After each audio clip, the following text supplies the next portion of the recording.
trying to focus on our mission statement, which is to really give the men things of use for Menstown. Oh yeah, yeah. And you know, these temper breakdowns, I mean, these are really going to help the guys in the war room, you know, figure out who's going to be the best match for me, who challenges me, and who's got a good skill set that we can really mesh. Well, that's another thing, Bud, too. And right after this quick segment, right after I give my pick, we're going to go do a special how-to segment on holy board washer throwing. As you can see, we got a holy board here, but we got a couple. Just hold on a second.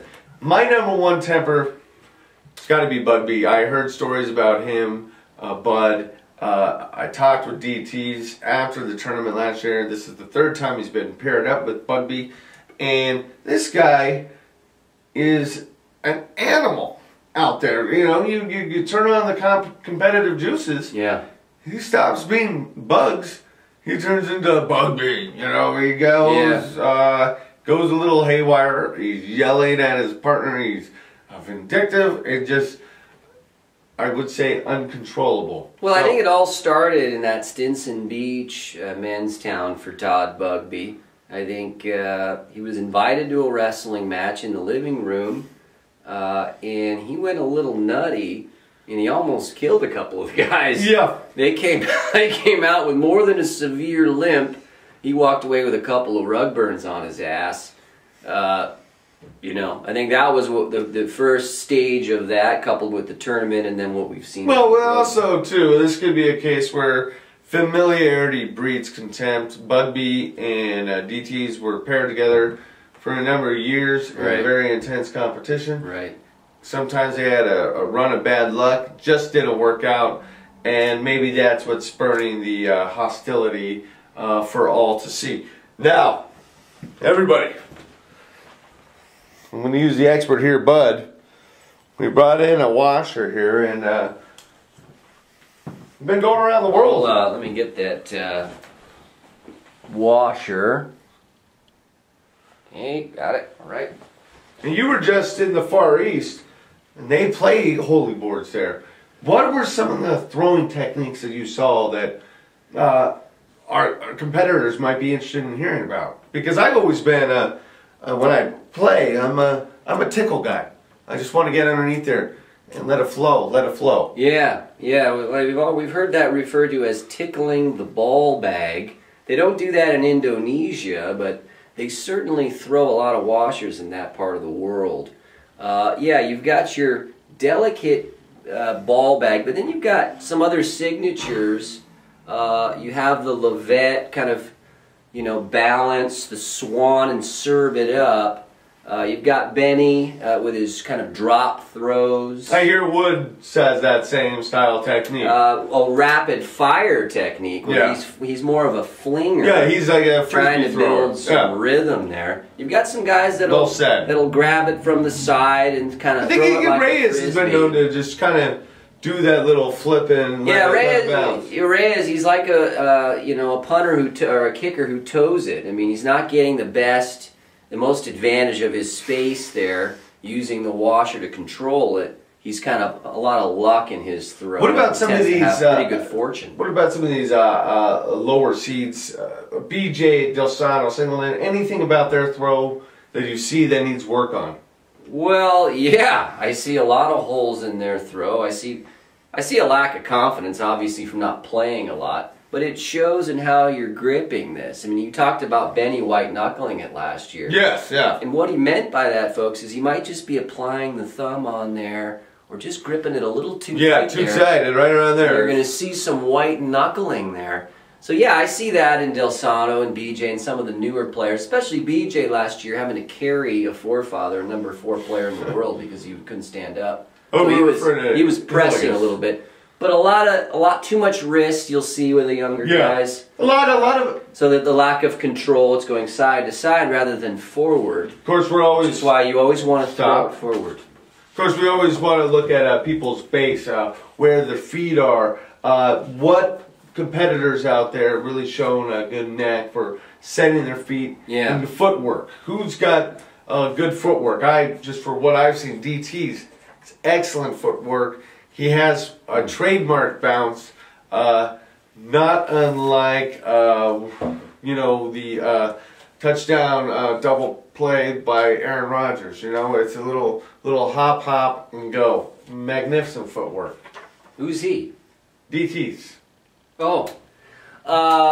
Who the hell do you think? I thought you meant Aaron Rodgers, the commercial. Oh yeah, the touchdown. He is. Yeah. Well, You didn't get that one. Yeah, well, I just kind of threw it out there. Footwork, We're obviously supposed to be doing the show tomorrow. You've got a guy like Benassini who's got the big feet. He gets right on the edge, so he can just try and teacup him right in there. Teabag him, sorry. Yeah. Teabag the things in there, and he gets a lot of success. But obviously, you don't want to try a Levette thing where you got all the balance. Like it's a very zen throw.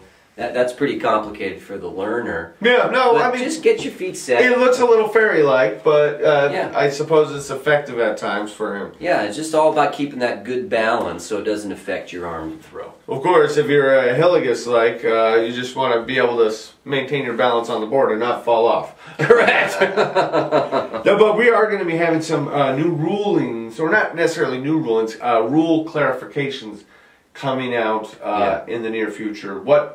Is there any, we were discussing 2 washers in a hole.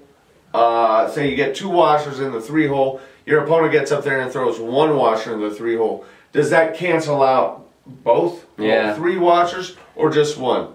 I believe it's I mean, we're just talking 1. the Roe v. Wade of Menstown. I mean, this has been going on since the first Menstown tournament. Does 1 washer wash out all? It still is undecided. The forefathers have heard the argument again, and so far, no word. Right now, 1 washes all, and we'll see what happens there. All right, bud. It's just about that time. I think so. Big unveiling. Was there any other information that we have to get across? I think we've covered it all. A little disorganized again, folks. We apologize. Yeah, I mean, it's hard. Put the lights on and the music, and here we are. Yeah, I'm writing poetry 20 minutes ago. I'm writing poetry, I'm enjoying a little couscous with salmon.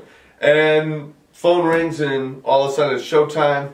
I don't know where you were at, but you had a sweat when you came in. I wasn't doing iambic pentameter. That's for sure. Okay. All right, bud.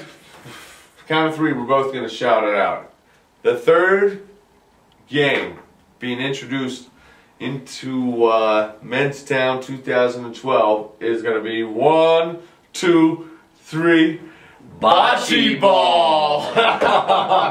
Oh wow. Bocce ball. With a twist. So, of course, the forefathers. A lot of questions out there on the email feed about how are they going to do a 3rd bracket and fit it all in.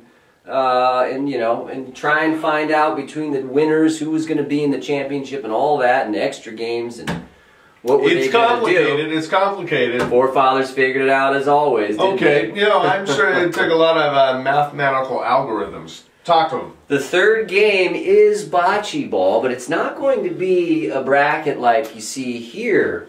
These are your 2 main games, and that hasn't changed. What the bocce ball has become is a play-in game. Play-in tourney, as I mean, someone would have to lose in order to play their way back in? It's a last effort for a team to charge through the bocce and get back into the tournament. I think it's a brilliant idea. You've lost, you're out of the tournament.